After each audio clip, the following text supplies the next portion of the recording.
সাম্প্রতিক বন্যায় যেমন বিভিন্ন ক্ষেত্রে মালিকগণ যেমন ক্ষতিগ্রস্ত হয়েছেন, তেমনি শ্রমিকরাও ক্ষতিগ্রস্ত হয়েছেন। সমাজ কল্যাণ ও সমাজ শিক্ষা মন্ত্রী টিঙ্কু রায় বৃহস্পতিবার মহাকর্ণে সাংবাদিক সম্মেলনে মালিক পক্ষের কাছে আবেদন রেখেছেন, প্রতি বছর তারা যেভাবে পুজোর আগে বোনাস দিয়ে থাকেন, এবার যেন শ্রমিক কর্মচারীদের বোনাস বাড়িয়ে দেওয়া হয়।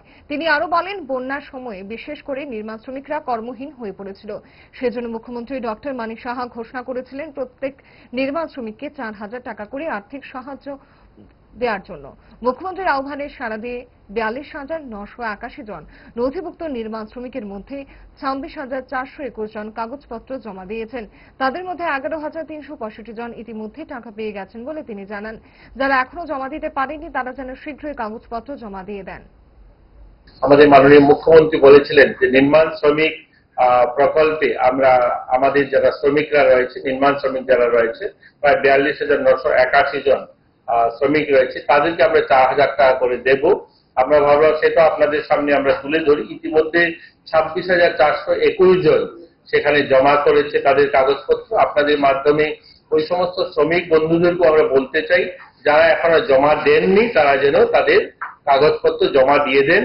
আমরা ইতিমধ্যে 11,365 জনকে পেমেন্ট করে দিয়েছি, 4,000 টাকা করে তাদের অ্যাকাউন্টে আমরা দিয়ে দিয়েছি।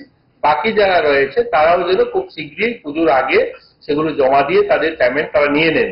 এটা একটা দিক। দ্বিতীয়ত হচ্ছে আপনাদের বলতে খুশি হচ্ছে, আমরা 2024-25 আগস্ট মাস পর্যন্ত আমরা আমাদের নির্মাণ শ্রমিক যে প্রকল্প যেটা রয়েছে সেই প্রকল্পেও অন্যান্য 8টা সামাজিক প্রকল্প, সেগুলোর মাধ্যমে প্রায় 8,312 জনকে 5,32,33,089 টাকা ইতিমধ্যে আমরা পেমেন্ট করে দিয়েছি। আমাদের এখানে আপনারা জানেন ইএসআই যাদের রয়েছে, ইএসআই কার্ড যারা অসংগঠিত ক্ষেত্রে যারা কাজ করেন, তাদের মধ্যে 26,670 জন ইএসআই কার্ড সুবিধা প্রাপক যারা, তাদেরকে চিকিৎসা পরিষেবা বাবদ গত 1 বছর অর্থাৎ গত যে ফাইন্যান্সিয়াল ইয়ারটা, এই ফাইন্যান্সিয়াল ইয়ারে আমরা প্রায় 2,63,00,000 টাকা আমরা তাদেরকে দিতে পেরেছি।